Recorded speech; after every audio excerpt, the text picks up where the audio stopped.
초인종 소리가 복도에 울렸습니다. 누구세요? 나다, 애미야. 김치 좀 가져왔어. 갑자기 문 뒤가 조용해졌습니다. 이상했습니다. 분명 집에 있을 시간인데, TV 소리도 들리는데 왜 대답이 없을까요? 잠시 후 며느리의 낮은 목소리가 들렸습니다. 어머니 지금 좀 곤란해요. 곤란해? 왜? 애들 자고 있어? 아니요, 이렇게 매번 연락 없이 갑자기 오시면 저희가 너무 당황스러워서요. 다음에 전화 주시고 오세요. 저는 순간 귀를 의심했습니다. 문 안쪽에서 들리는 TV 소리, 그 위로 손주들의 깔깔거리는 웃음소리가 분명히 들렸거든요. 문 앞에 선 저를 며느리는 문전박대했습니다. 가슴이 철렁 내려앉았습니다. 손에 든 김치 봉지가 갑자기 천근만근처럼 무거워졌습니다. 그럼 이건 문 앞에 둘게. 하루 내놨다가 내일 냉장고에 넣어. 목소리가 떨렸지만 애써 평온한 척했습니다. 네. 죄송해요, 어머니. 다음에는 꼭 연락 주시고 오세요. 죄송하다는 말 끝에 문 잠금 장치가 돌아가는 소리가 났습니다. 그 소리가 심장에 박혔습니다. 한참을 그 자리에 서 있었습니다.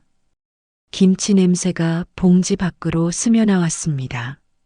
방금 전까지만 해도 맛있게 먹을 손주들 얼굴을 생각하며 들고 온 김치였는데 발이 떨어지지 않았습니다. 혹시 문이 열릴까 싶어서요. 하지만 문은 끝내 열리지 않았습니다. 제 이름은 이수연이라고 합니다. 지금 나이는 60. 서울에서 혼자 살고 있습니다. 남편은 20년 전 제가 40이 되던 해에 교통사고로 세상을 떠났습니다. 그때 딸아이는 15, 아들은 10살이었죠. 그날 이후 저는 두 아이를 키우기 위해 출퇴근 도우미 일을 시작했습니다. 새벽 4시면 눈이 떠졌고 버스를 타고 남의 집으로 가서 남의 아이를 돌보고 남의 집 밥을 하고 남의 집 설거지를 했습니다. 엄마 힘들지? 내가 크면 엄마 편하게 해줄게. 어릴 적 아들이 그렇게 말했을 때 저는 정말 행복했습니다. 그렇게 20년을 버텼습니다. 딸은 일찍 결혼해서 잘 살고 있고 늦둥이 아들도 얼마 전 결혼해서 지금은 5살 손녀 예린이와 3살 손주 민준이를 두고 있습니다. 아들은 항상 제 말을 잘 듣던 착한 아들이었죠. 그런데 결혼하고 나서부터 달라졌습니다. 며느리에게 꽉 붙잡혀 사는 것 같았고 저와는 자꾸만 부딪히게 됐습니다. 처음 며느리를 만난 날 저는 진심으로 반가웠습니다. 이제 내 아들도 가정을 꾸리겠구나. 이제 내 역할도 끝나가는구나. 며느리 하연이는 말쑥하고 똑똑해 보였습니다. 좋은 대학 나와서 대기업에 다니고 아들에게도 잘해주는 것 같았어요. 아들 말로는 자기보다 연봉도 높다고 하더라고요. 어머니, 앞으로 잘 부탁드려요. 그렇게 인사하는 똑똑하고 예쁜 며느리가 제 눈에는 한없이 예뻐 보였습니다. 그래, 우리 며느리, 우리 상철이 잘 부탁한다. 그렇게 인사를 나눴습니다. 하지만 얼마 지나지 않아 며느리는 조금씩 선을 긋기 시작했습니다. 어머니, 저희끼리 정리할게요. 제가 무언가를 도와주려고 하면 며느리는 말했습니다. 어머니, 그런 건 요즘엔 안 해요. 제가 손주에게 좋은 걸 주려고 하면 며느리는 늘 저를 말리며 말했습니다. 어머니, 애들 키우는 건 육아서대로 할게요. 사소한 일마다 제 의견은 받아들여지지 않았습니다. 처음엔 그래, 요즘 젊은 사람들은 다 그렇겠지 하고 넘겼습니다. 하지만 시간이 지날수록 그 말들이 이상하게 서운하게 다가왔습니다. 한날은 제가 일을 쉬는 날이었습니다. 며느리가 회사에 급한 일이 있다며 급하게 부탁을 해와서 어린이집에 갔던 예린이를 데려와 돌봐주고 있었습니다. 예린이가 과자 봉지를 꼭 쥔 채 무릎 위에 올라타 할머니 사랑해요 를 외쳤습니다. 어린아이가 어떻게 그런 말을 할 수 있는지 저는 귤을 까서 조막손에 쥐어주고 머리끈이 흘러내린 걸 다시 묶어주다가 그만. 너무 사랑스러워서 저도 모르게 아이 입에 쪽 하고 입맞춤을 했습니다. 그 순간 현관 비밀번호가 찰컥 풀리고 퇴근하던 며느리가 들어왔습니다. 며느리는 제 모습을 보고 딱 멈추더니 표정이 굳었습니다. 어머니 방금 예린이 입에 뽀뽀하셨어요? 응. 미안, 예린이가 너무 예뻐서. 제가 뭘 잘못한 건지도 모른 채 저는 잔뜩 움츠려 들었습니다. 요즘은 그렇게 안 해요. 어른 입에서 병 옮을 수 있어요. 세균도 그렇고 위생상 진짜 안 좋아요. 저 때문에 화가 났는지 며느리의 말끝이 매워졌습니다. 그 순간 며느리는 차마 입에 담지 못할 말을 제게 내뱉었습니다. 어머니 20해 넘게 남의 집 아이를 돌보셨다면서 그것도 모르세요? 아니, 아무리 화가 나도 어떻게 그런 말을 할 수가 있는지. 순간 손끝이 덜덜 떨렸습니다. 예린이가 눈을 동그랗게 뜨고 제 얼굴과 며느리의 얼굴을 번갈아 보았습니다. 저는 저도 모르게 며느리에게 사과를 했습니다. 그래, 미안하다. 내가 생각이 짧았네. 저는 조용히 일어나 부엌으로 가서 손을 씻었습니다. 뒤에서 며느리가 예린이에게 말했습니다. 우리 예린이는 뽀뽀는 손등이나 볼에만 하는 거야. 알았지? 이어서 아이 목소리가 맑게 대답했습니다. 응, 보래는데? 저는 당황스러워서 며느리에게 말했습니다. 하연아, 내가 더 조심할게. 불편했으면 미안하다. 그 말에 며느리는 한숨을 짧게 삼키며 고개를 끄덕였습니다. 네, 어머니. 그래도 죄송하지만 앞으로 위생은 꼭 지켜주세요. 예민하게 굴려는 게 아니라 애가 아직 어려서요. 알았다. 저는 짧게 대답했습니다. 억지로 미소를 붙이고 고개를 낮게 숙였습니다. 저는 그저 도움이 되고 싶었을 뿐인데 그 뒤로는 왠지 손주들을 보러 가기가 꺼려졌습니다. 하지만 오늘은 손주들을 보러 온 것도 아니고 김치만 전해주고 가려고 했을 뿐인데 문전박대를 당하고 말았네요. 저는 김치 봉지를 문 앞에 내려놓고 엘리베이터를 탔습니다. 거울에 비친 제 얼굴이 낯설었습니다. 그냥 김치 한 통 들고 왔을 뿐인데 왜 이렇게 초라해졌을까요? 저는 너무 속상해서 눈물이 나려고 했습니다. 아니야, 울면 안 돼. 여기서 울면 너무 창피해. 저는 꾹 참았습니다. 제게 눈물을 삼키는 건 20년 동안 익숙해진 일이었으니까요. 제가 비록 출퇴근 도우미로 20년을 일했지만 남 앞에서 우는 건, 약한 모습을 보이는 건 저는 절대 하지 않았습니다. 집에 돌아와 멍하니 앉아 있었습니다. 방금 만들었던 김치 냄새가 온 집안에 풍기고 있었습니다. 일부러 손주들이 좋아하는 양념으로 만든 배추김치였는데 속상한 마음만 가득했습니다. 그때 전화가 울렸습니다. 아들이었습니다. 엄마, 응, 상철아. 엄마, 예린이 엄마가 좀 힘들대요. 앞으로는 오시기 전에 꼭 연락 좀 하세요. 아들의 목소리는 조심스러웠지만 단호했습니다. 갑자기 오시면 애들이 놀란대요. 오늘도 예린이가 초인종 소리 때문에 놀라서 울었다네요. 저는 한동안 아무 말도 하지 못했습니다. 초인종 소리 때문에 할머니가 왔다는 게 그렇게 무서운 일이었니? 저는 힘없이 대답했습니다. 그래. 그럼 이젠 연락하고 갈게. 아들이 기다렸다는 듯 얼른 대답했습니다. 그래요, 엄마. 미안해요. 나중에 다시 연락드릴게요. 전화가 끊겼습니다. 오랜만에 듣는 아들 목소리였는데 제 안부는 묻지도 않고 타박만 하고 전화를 끊어버리니 섭섭하기 그지 없었습니다. 저는 한참을 전화기를 들고 서 있었습니다. 며칠 뒤 딸에게서 전화가 왔습니다. 엄마, 며느리 마음도 좀 이해해요. 요즘은 다 그래요. 시어머니가 너무 자주 오면 부담되잖아요. 딸 미연이의 목소리는 담담했습니다. 그래. 나도 시대에 뒤처진 거지 뭐. 저는 웃으며 말했지만 속은 텅 비어 있었습니다. 엄마, 그날 엄마 오셨을 때 초인종 소리 때문에 애들이 울어서 예린 엄마가 애들 달래느라 고생했대요. 그러니까 이해 좀 해주세요. 저는 그제야 알았습니다.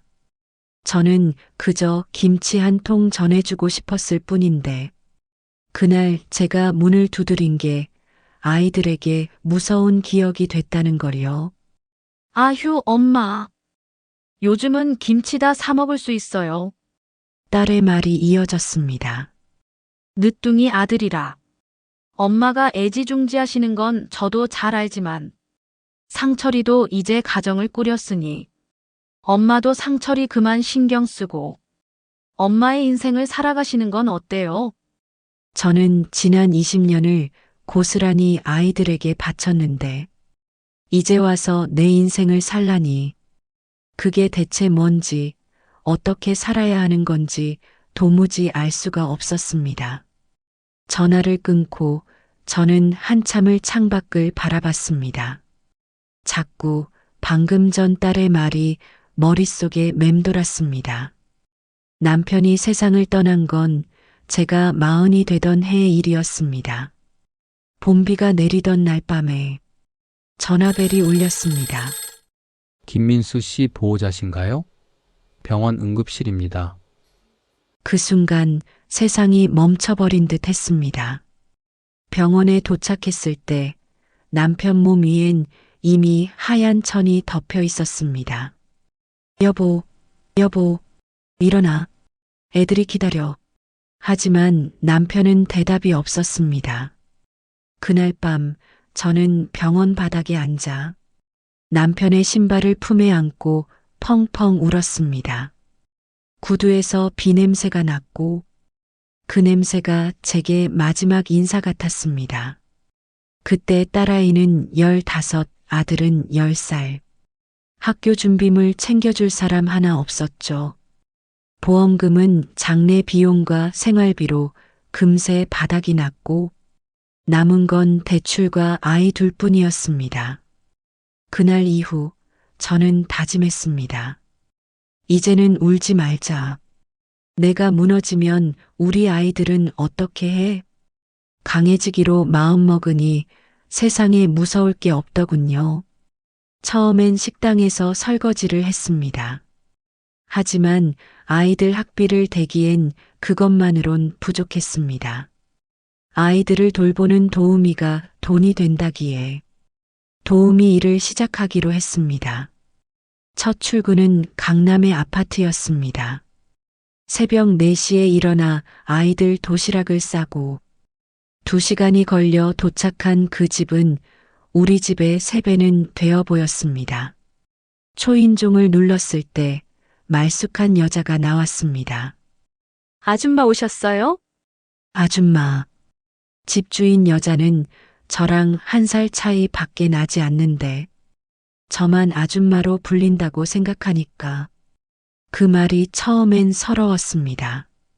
저도 누군가의 아내였고 이름이 있는 사람인데. 하지만 그 말이 나중엔 그냥 제 이름이 됐습니다.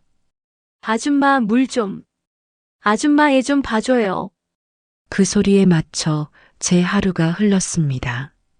아침에 출근해서 밥을 하고, 청소하고, 아이를 돌보고, 저녁 늦게야 퇴근하는 일상이 반복되었습니다. 집에 있을 우리 애들 생각에 딸에게 전화했습니다. 미연아, 잘 있었어? 응, 엄마. 동생이랑 라면 끓여 먹었어. 15살 딸이 동생과 라면을 끓여 먹는다는 게 눈물이 났지만 약해지기 싫어서 울 수 없었습니다. 남의 집 부엌에서 냄비를 닦을 때마다 우리 집 부엌이 떠올랐습니다. 오늘은 애들이 뭐 먹었을까? 남의 집 아이를 재우면서 우리 아이들 얼굴이 보였습니다.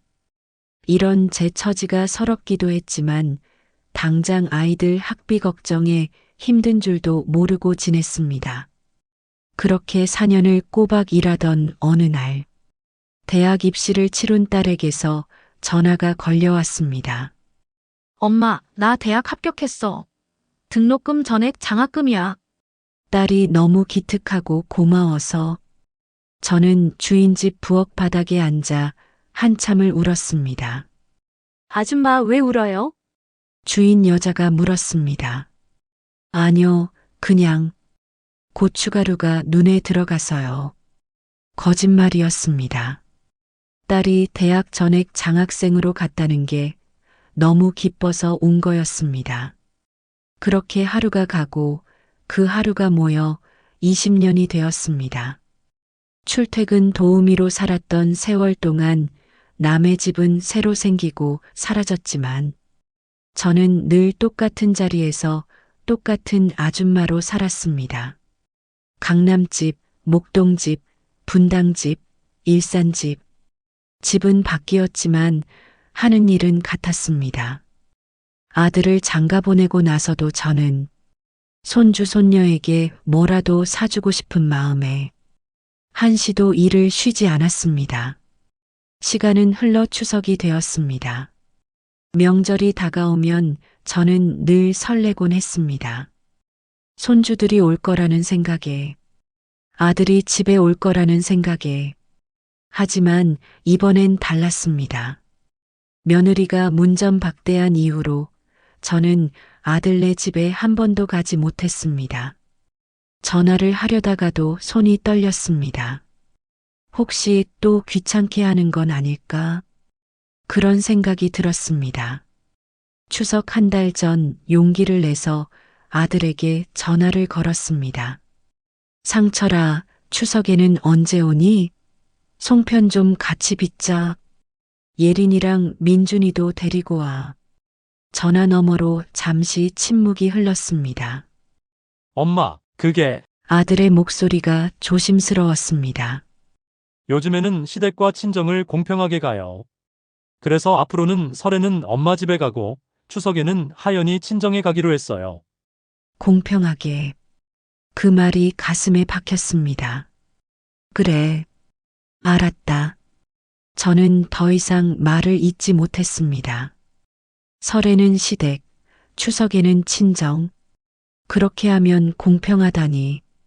추석에도 설에도 아들과 손주 손녀 얼굴을 보고 싶다고 말하고 싶었지만 아들의 완강한 태도에 차마 그 말을 입 밖으로 낼 수 없었습니다. 저는 용기를 내어 간신히 한마디 했습니다. 그래도 추석에 애들 얼굴이나 좀 보자. 잠깐이라도. 아들은 잠시 머뭇거리더니 대답했습니다. 시간 되면요. 시간 되면. 그 말이 안 된다는 뜻이라는 걸 저는 알았습니다. 전화가 끊겼습니다. 그래도 아들 내외가 혹시나 올까 하는 마음에 추석 전날 새벽부터 음식을 준비했습니다. 손주들이 좋아하는 동태전을 부치고 도라지나물을 무치고 송편을 빚었습니다.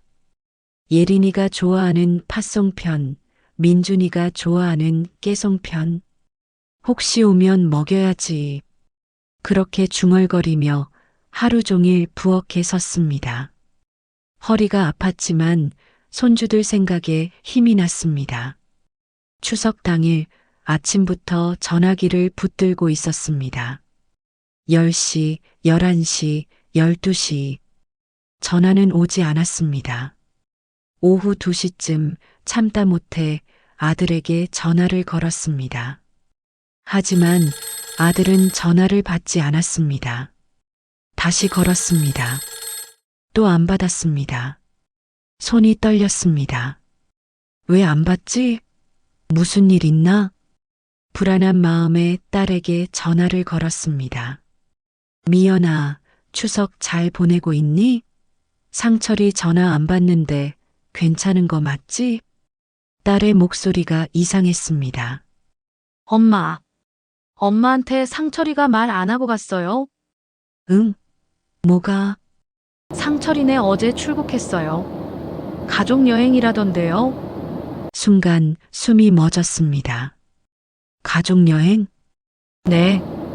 애들 어릴 때부터 유럽을 보여줘야 한다고 이번에 장인 장모 모시고 이탈리아 간다고 하던데요. 추석 연휴 길게 써서 일주일 간다고. 손에 들고 있던 뒤집개가 바닥에 떨어졌습니다. 전이 바닥에 흩어졌습니다. 기름이 튀었지만 아무것도 느껴지지 않았습니다.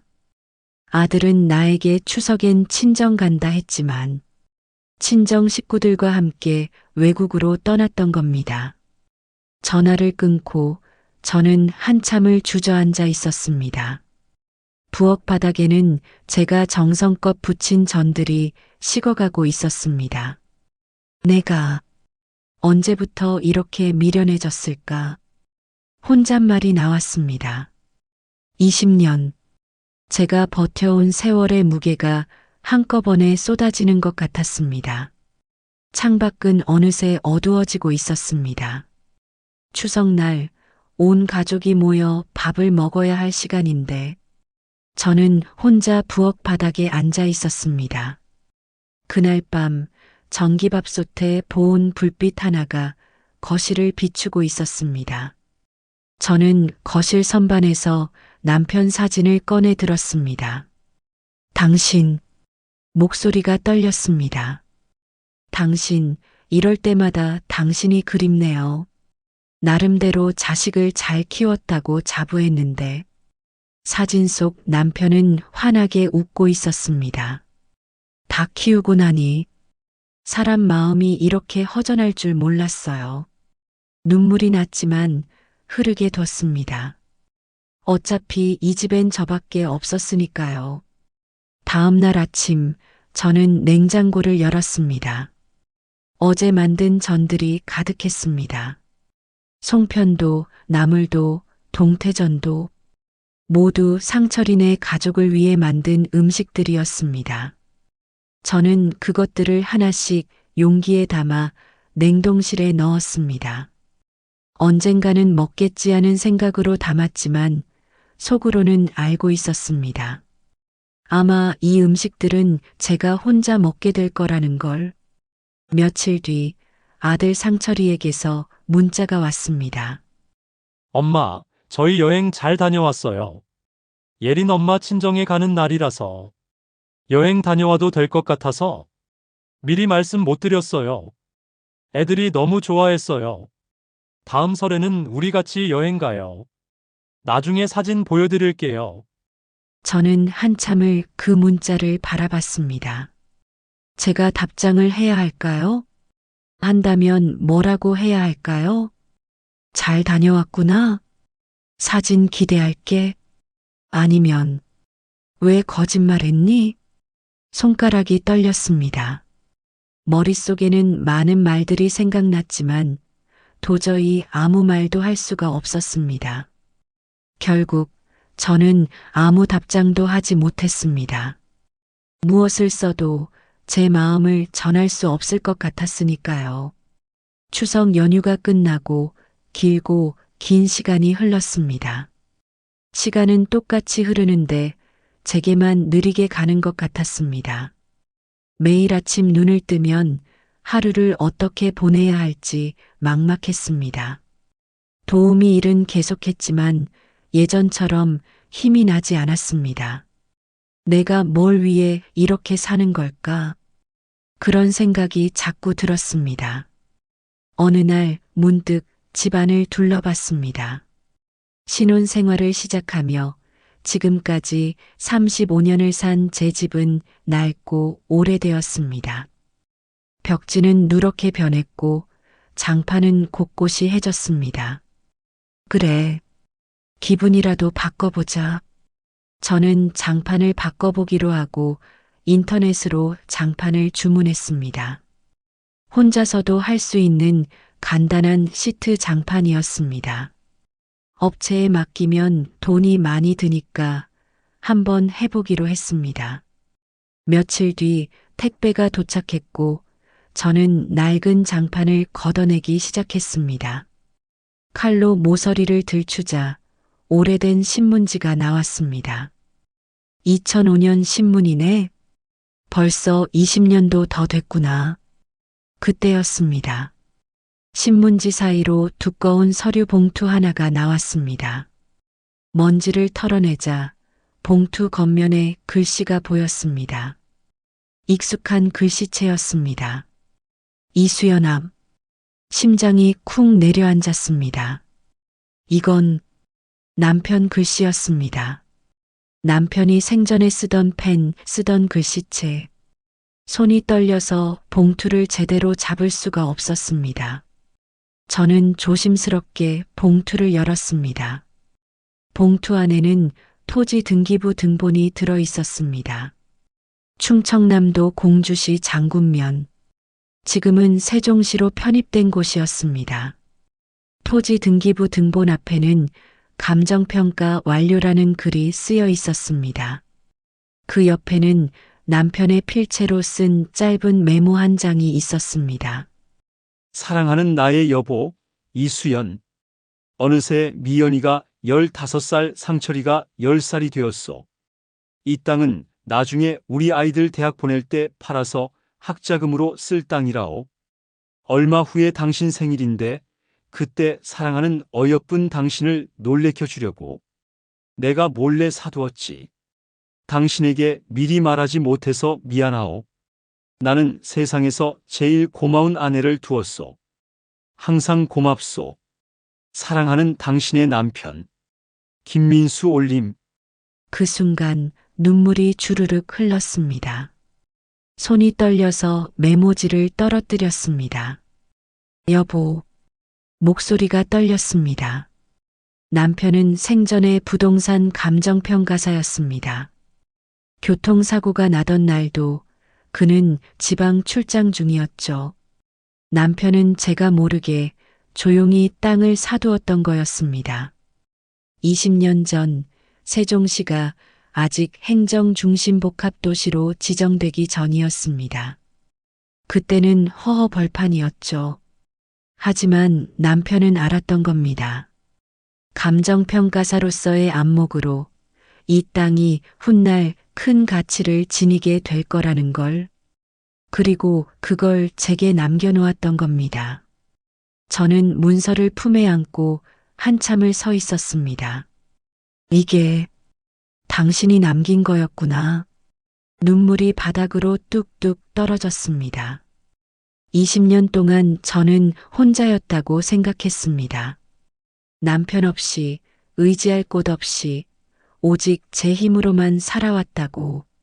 하지만 남편은 제 곁을 떠나지 않았던 거였습니다. 이렇게 조용히 제 삶을 지켜보고 있었던 거였습니다. 고마워요, 여보. 정말 고마워요. 그날 밤 저는 한숨도 자지 못했습니다. 남편의 메모를 읽고 또 읽었습니다. 나는 세상에서 제일 고마운 아내를 두었소. 항상 고맙소. 그제야 깨달았습니다. 딸이 했던 말, 엄마의 인생을 살아가세요. 그게 무슨 뜻인지, 이제라도 나를 위해 살아보라는 뜻이겠죠. 나 이수연을 위해 마음속에 왠지 모를 용기가 솟아났습니다. 그래, 이제라도 자립해보자. 창밖으로 동이 트고 있었습니다. 새로운 날이 밝아오고 있었습니다. 다음 날 아침, 저는 부동산에 전화를 걸었습니다. 여보세요. 세종시 땅 시세를 알아보고 싶은데요. 저는 부동산 중개인에게 주소를 알려주었고, 중개인은 등기부등본을 확인하더니 놀라는 기색이었습니다. 아, 이 땅이요? 사모님, 이거 정말 좋은 땅입니다. 지금 세종시 개발이 거의 다 끝났고 근처에 도로하고 공원도 들어섰어요. 위치가 아주 좋아요. 그래요? 그럼 얼마나 받을 수 있을까요? 일단 현장 확인하고 시세 알아봐야 하는데 대략 100억대 정도는 될 것 같습니다. 100억이라고요? 그가 말한 금액을 듣고 저는 깜짝 놀랐습니다. 제가 평생 출퇴근 도우미로 일해서 만져볼 수도 없는 큰 돈이었습니다. 정말 그렇게 받을 수 있어요? 네, 아마 더 받을 수도 있을 겁니다. 이 땅은 워낙 입지가 좋아서 금세 팔릴 겁니다. 전화를 끊고 저는 한참을 멍하니 앉아 있었습니다. 여보, 당신이 이렇게까지 생각해줬구나. 가슴속으로 뜨거운 눈물을 삼켰습니다. 며칠 뒤 계약이 성사됐습니다. 매수인이 나타났고 계약금이 들어왔습니다. 은행에서 통장을 받아들었을 때 찍힌 숫자를 보고도 실감이 나지 않았습니다.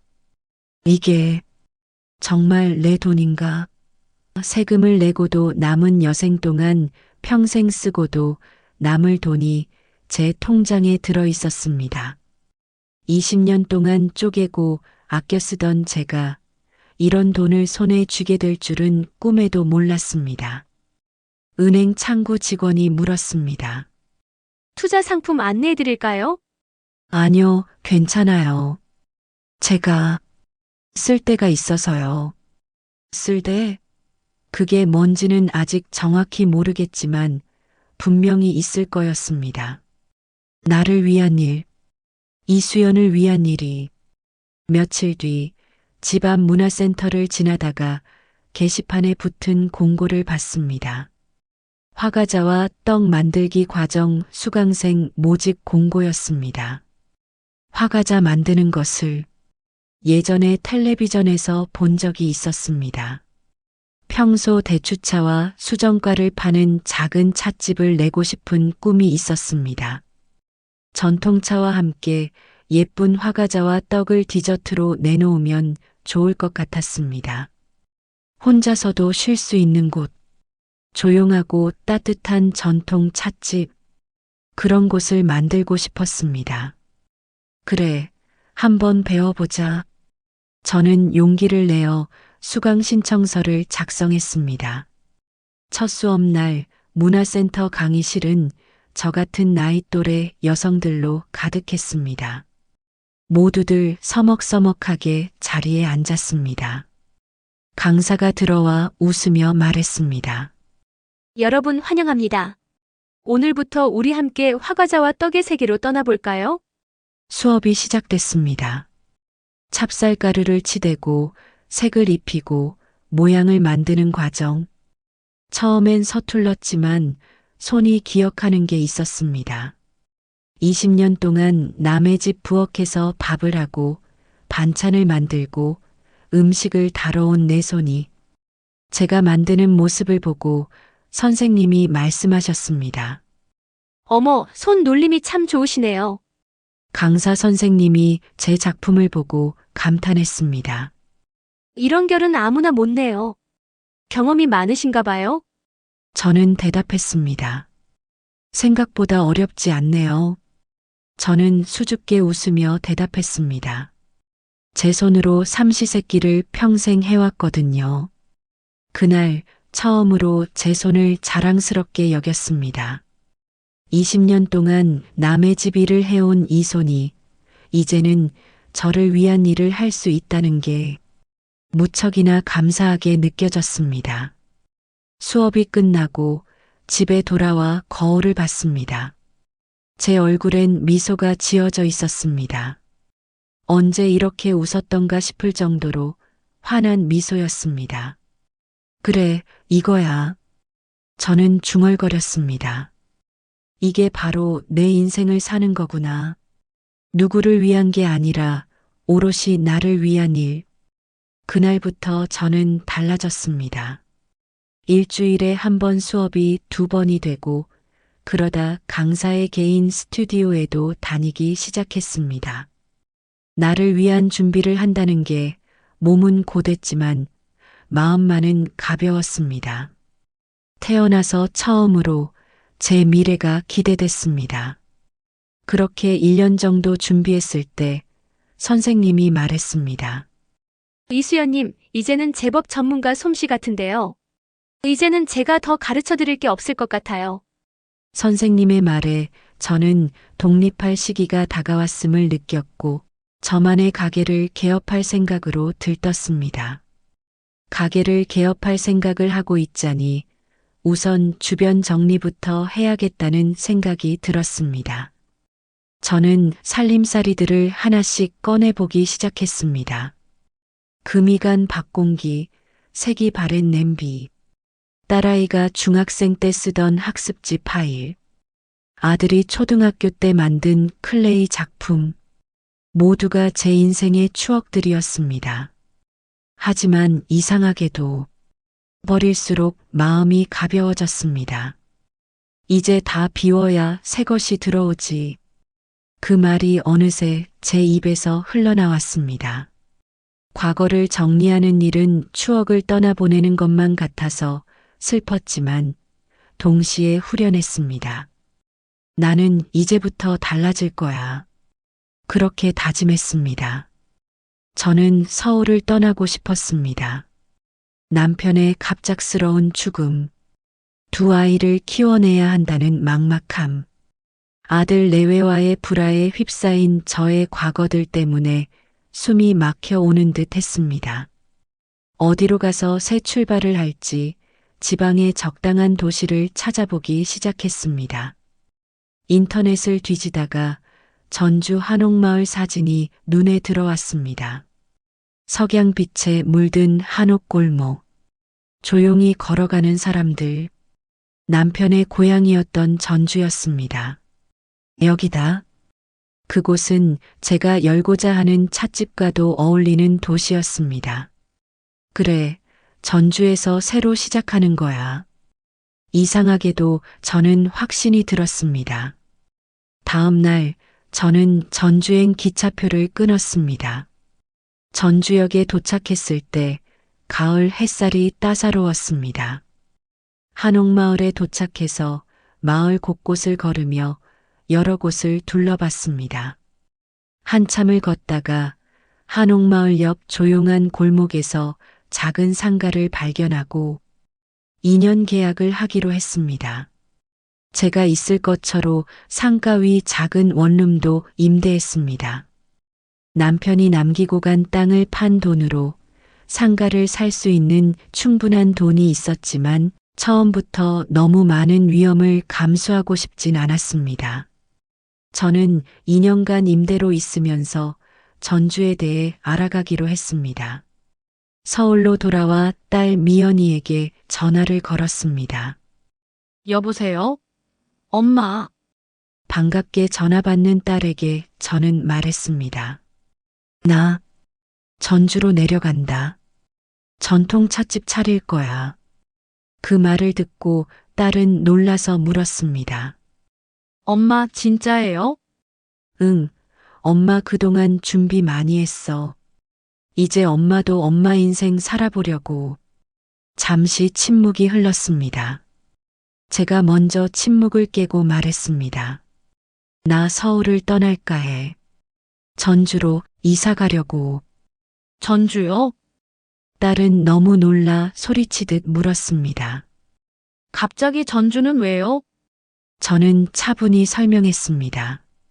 내 아빠 고향이기도 하고 내가 차리려는 전통 찻집 분위기와도 어울려서 2년 정도 임대로 가게 하면서 전주에 차차 적응해 보려고 해. 오늘 전주에 내려가서 가게 자리도 계약하고 왔다. 저의 말에 딸은 잠시 침묵하더니 이내 말을 이었습니다. 잘하셨어요. 엄마, 정말 잘하신 거예요. 전 엄마가 너무 자랑스러워요. 딸이 울먹였습니다. 고마워, 미연아. 엄마 딸 해줘서. 우리는 한참 동안 말없이 울었습니다. 딸 아이의 도움으로 저는 서울에서 전주로 포장이사를 예약했습니다. 짐 일할 게 많이 없었지만 고생하지 말라며 챙겨주는 딸이 너무도 고마웠습니다. 전주에 도착한 건 저녁 무렵이었습니다. 상가 문을 열었을 때 새로운 삶의 문이 열리는 것 같았습니다. 창문을 열자 한옥마을에서 사람들의 웃음소리가 들렸고 어디선가 차 향기가 났습니다. 좋다 여기. 저도 모르게 이제는 세상에 없는 돌아가신 남편에게 나지막이 속삭였습니다. 여보, 여기서 저 잘할 수 있을 것 같아요. 그날 밤 저는 원룸 바닥에 이불을 깔고 누웠습니다. 서울에 있을 때보다 이상하게 마음이 더 편안했습니다. 전주에서의 한 달은 눈 깜짝할 새 지나갔습니다. 인테리어 업체를 불러 가게를 꾸미고 집기를 사들이고 메뉴를 구상했습니다. 매일 새벽 4시면 일어나 메뉴를 구상하면서 떡을 빚었습니다. 저는 가게 이름을 제 이름을 따서 계절 찻집, 수연으로 하기로 했습니다. 메뉴 구성도 계절에 맞춰 다양하게 하기로 했죠. 봄에는 벚꽃 화과자와 유자차를, 여름에는 복숭아 화과자와 대추차를, 가을에는 단호박 설기와 홍차를, 겨울에는 백안금 국화 화과자와 생강차를 주력으로 팔기로 했습니다. 인테리어도 신경 써서 한지 조명과 대나무 찻상으로 예쁘게 꾸몄습니다. 전체적으로 아늑한 분위기가 연출되도록 따뜻한 노란 조명도 달았습니다.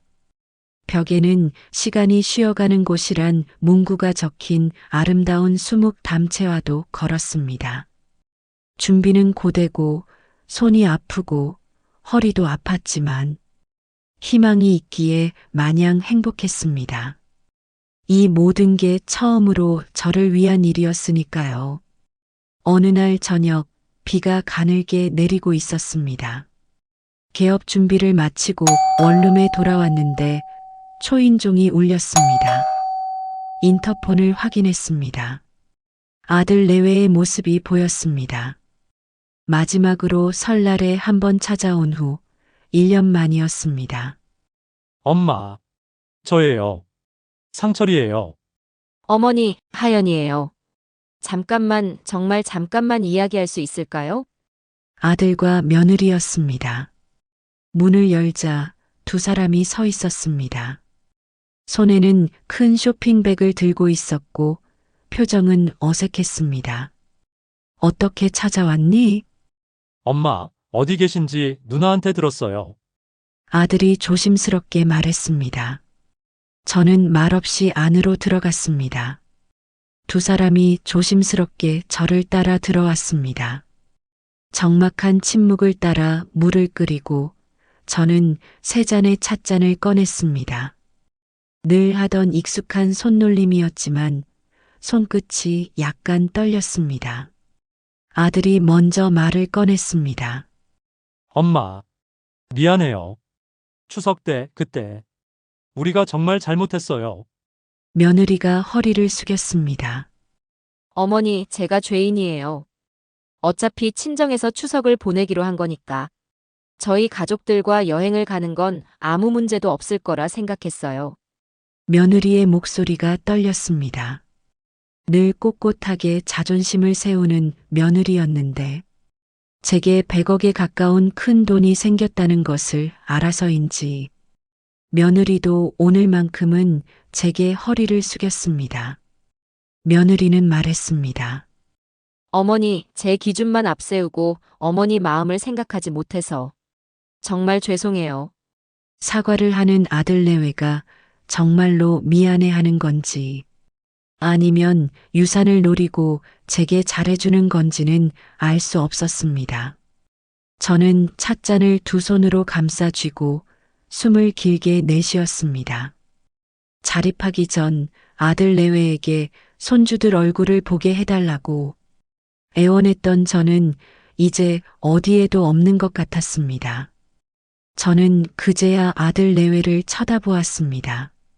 사과 고맙다. 듣고 싶던 말이었어. 사과는 받았지만 그간 아들 내외가 저에게 해온 것들이 있었기에 제 마음이 다 열리진 않았습니다. 문전박대 당했던 날 김치 봉지를 들고 복도에 서 있던 그날이 떠올랐습니다. 손주에게 뽀뽀했다는 이유로 20년 동안 남의 아이를 봐왔으면서 기본적인 것도 모르냐던 며느리의 말이 귓가에 생생하게 울렸습니다. 저 몰래 추석에 친정 식구들과 이탈리아로 놀러 갔던 아들 내외였습니다. 사과는 받았지만 저는 분이 풀리지 않았습니다. 저는 아들 내외를 바라보며 단호하게 물었습니다. 너희가 원하는 게 뭐니? 사과가 모든 것을 되돌리진 못해. 저는 굳은 표정으로 말했습니다. 나도 이제 상철이 너를 뒷바라지하던 인생에서 벗어나 나만의 인생을 살아보기로 했다. 엄마, 정말 죄송했어요. 아들이 나지막하게 제게 사과했습니다. 아들의 사과에도 저는 아랑곳하지 않고 말을 이어갔습니다. 20년 동안 나는 너희들을 위해 살았어. 출퇴근 도우미 일하면서 새벽부터 밤까지 남의 집 일하면서 그래도 버틸 수 있었던 건 너희 때문이었어. 목소리가 떨렸지만 계속 말했습니다. 하지만 이젠 달라. 나도 새 출발해서 내 꿈을 실현시켜 볼 거야. 이제라도 남은 인생은 나를 위해 살고 싶어? 아들이 물었습니다. 엄마, 앞으로는 어떻게 하고 싶으신데요? 여기서 작은 찻집을 할 거야. 전통차를 내리고 떡을 만들어 팔고 1년 동안 조용히 준비해 온 것도 있고 저의 대답에 아들은 말했습니다. 엄마가 이런 준비를 하고 계셨어요? 아들이 놀란 표정으로 물었습니다. 응. 몇십 년 남의 집 일 돌봐주었는데 이제는 내 사업을 하는 것도 의미 있겠지. 거실 공기가 조금 흔들렸습니다. 며느리가 제 손을 잡으며 말했습니다. 어머니, 축하드려요. 정말요. 며느리의 목소리가 진심인지 아닌지는 알 수 없었습니다. 며느리는 말했습니다. 어머니, 제가 도울 일 있으면 말씀해 주세요. 포장이나 사진, 온라인 주문 같은 건 제가 맡을 수 있어요. 회사에서 마케팅 일을 하거든요. 아들도 급히 말을 이었습니다. 엄마, 제가 이삿짐 옮기는 거 도와드릴 걸 그랬어요. 차도 쓸 수 있고, 김치를 담가서 갖다 줘도 문전박대하고 전주로 이사할 때까지만 해도 저에겐 아무런 관심도 없던 아들 내외는 이제 서로 도와주겠다고 난리였습니다. 괜찮다. 누나가 다 도와줬어. 너는 내 식구들이나 잘 돌보며 살거라. 저는 괘씸한 마음에 한마디 쏘아붙였습니다. 이렇게 되면 유산상 속에 불리하다고 생각했는지 아들은 잠시 망설이더니 조심스럽게 물었습니다. 엄마, 우리도 가끔 전주에 내려와서 예린이랑 민준이가 할머니 가게 구경하게 해도 될까요? 아이들이 엄마를 얼마나 자랑스러워할지 눈에 선해요. 저는 아들의 얼굴을 바라보았습니다. 미안함과 초조함, 그리고 조금은 진심 같은 것이 묻어나는 표정이었습니다. 찻잔에서 김이 슬그머니 올라와 아들의 표정을 희미하게 가렸습니다. 마음이 흔들렸습니다. 예린이와 민준이의 얼굴이 떠올랐습니다. 하지만 저는 고개를 저었습니다. 이제야 자립할 마음을 냈는데 다시 예전으로 돌아가고 싶진 않았습니다. 너희들 마음은 고맙지만 나 혼자도 할 수 있어. 20년 세월을 혼자 두 아이를 키우며 살아온 나야. 세상에 내가 못할 건 아무것도 없다. 딱 잘라 말하는 저를 보며 아들의 얼굴이 굳었습니다. 상철아, 오해하지 마. 너희를 밀어내는 게 아니야. 저는 차분하게 말했습니다. 하지만 이번만큼은 정말 혼자 해보고 싶어. 누구의 도움 없이 오롯이 내 힘으로. 그 말을 듣고 며느리가 조심스럽게 물었습니다. 그럼 어머니, 저희는 어떻게 하면 될까요?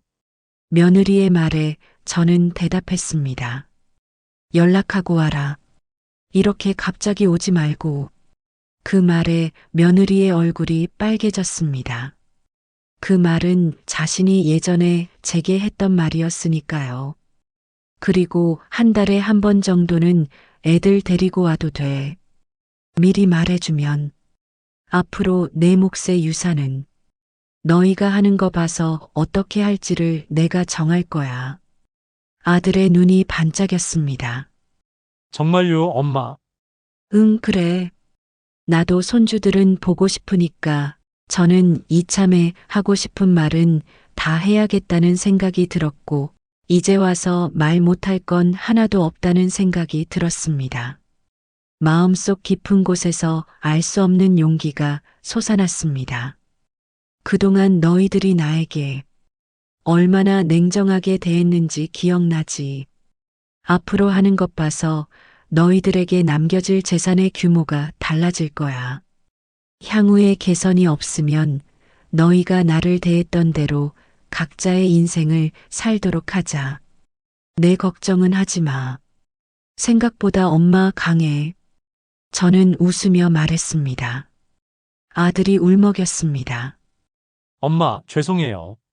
그동안 엄마에게 감사하다는 말씀도 못 드리고 함부로 대했어요. 이제라도 반성하고 편안히 모실게요. 아들의 말에 저는 웃으며 대답했습니다. 괜찮아. 엄마는 스스로 알아서 살 거야. 그리고 너희의 잘못은 이제라도 알았으니 다행이다. 앞으로는 뉘우치고 절대로 그렇게 살지 말거라. 저의 말에 아들 내외는 고개를 푹 숙였습니다. 얼마간의 대화 후에 두 사람이 일어섰습니다. 문 앞에서 며느리가 다시 한번 고개를 숙였습니다. 어머니, 정말 죄송했어요. 그리고 어머니의 새로운 출발을 응원할게요. 고마워, 하연아. 저는 며느리의 이름을 불렀습니다. 며느리의 눈이 커졌습니다. 다음엔 애들 데리고 와. 예린이랑 민준이 보고 싶다. 네, 어머니. 꼭 그럴게요. 두 사람이 떠난 후 저는 한참을 창밖을 바라봤습니다. 가슴이 뛰었습니다. 서운했던 마음이 다 풀린 건 아니지만 그래도 조금은 후련했습니다. 저는 남편 사진을 보며 중얼거렸습니다. 여보, 봤어요? 나 이제 정말로 시작해요. 나를 위해서. 사진 속 남편이 환하게 웃고 있었습니다. 마치 잘했어, 수연아 하고 말하는 것 같았습니다. 며칠 뒤 간판이 달렸습니다. 계절 찻집 수연. 제 이름을 단 간판이었습니다. 20년 동안 아줌마로 불렸던 제가 이제는 사장님이 되는 순간이었습니다. 간판을 보며 저는 한참을 서 있었습니다. 가슴이 벅차올랐습니다. 개업날이 다가왔습니다. 전날 밤 저는 한숨도 자지 못했습니다. 개업 당일 저는 새벽 4시에 일어났습니다. 이번엔 남의 집이 아니라 제 가게로 향했습니다. 가게 문을 열고 들어섰습니다. 불을 켜자 제가 꾸민 공간이 따뜻하게 드러났습니다. 나무 테이블 4개, 벽면의 찻잔 선반, 창가의 작은 화분들, 모두 제가 하나하나 고른 것들이었습니다. 떡을 만들기 시작했습니다. 찹쌀가루를 치대고 팥소를 넣고 모양을 만들었습니다. 손이 익숙하게 움직였습니다. 문화센터에서 배운 것, 20년 동안 남의 집 부엌에서 익힌 솜씨, 그 모든 게 지금 여기서 빛을 발하고 있었습니다. 대추차도 준비하고 유자청도 만들었습니다. 수정과에 띄울 곶감도 예쁘게 썰었습니다. 모든 게 준비되었을 때 시계를 봤습니다. 오전 10시, 개점 시간이었습니다. 떨리는 손으로 문패를 영업 중으로 바꿨습니다. 그리고 손님을 기다렸습니다. 10시 10분, 20분, 30분. 손님이 오지 않았습니다. 가슴이 조마조마했습니다. 11시쯤 되었을 때 문이 열렸습니다. 문에 단 작은 종소리가 울렸습니다. 첫 손님이었고 중년 여성이었습니다. 어서 오세요. 제 목소리가 떨렸습니다. 여기 오늘 오픈이신가 봐요. 네, 맞아요. 오늘 첫날이에요. 그럼 제가 첫 손님이네요. 영광인데요. 손님이 환하게 웃었습니다. 손님은 창가 자리에 앉았습니다. 대추차 한 잔이랑 이 떡은 뭐예요? 화과자예요. 제가 직접 만든 거예요. 그럼 그것도 주세요. 손님은 흔쾌히 화과자도 주문했습니다. 저는 정성껏 대추를 우려낸 차에 꿀을 타고 잣을 띄웠습니다. 화과자도 예쁘게 담았습니다. 손님에게 내어드리면서 가슴이 두근거렸습니다. 손님이 차를 한 모금 마셨습니다. 그리고 눈을 감았습니다. 맛있어요. 그 말에 눈물이 날 뻔했습니다. 정말요? 네, 정성이 느껴져요. 따뜻하고 편안해요. 손님은 떡도 한 입 베어 물었습니다. 이것도 정말 맛있네요. 시판 떡이랑은 완전히 달라요. 저도 모르게 감사하다는 말이 흘러나왔습니다. 목이 메었습니다. 20년 동안 누군가 제 손맛을 이렇게 칭찬해 준 적이 없었습니다. 주인 집에서는 늘 아줌마 다시 해줘요 하는 말만 들었으니까요.